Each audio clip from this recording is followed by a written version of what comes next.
Welcome to day 28 of my 31 days of Halloween.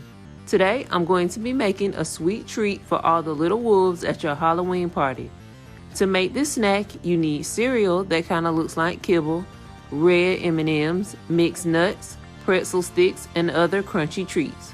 Mix everything together and serve in your favorite Halloween dish.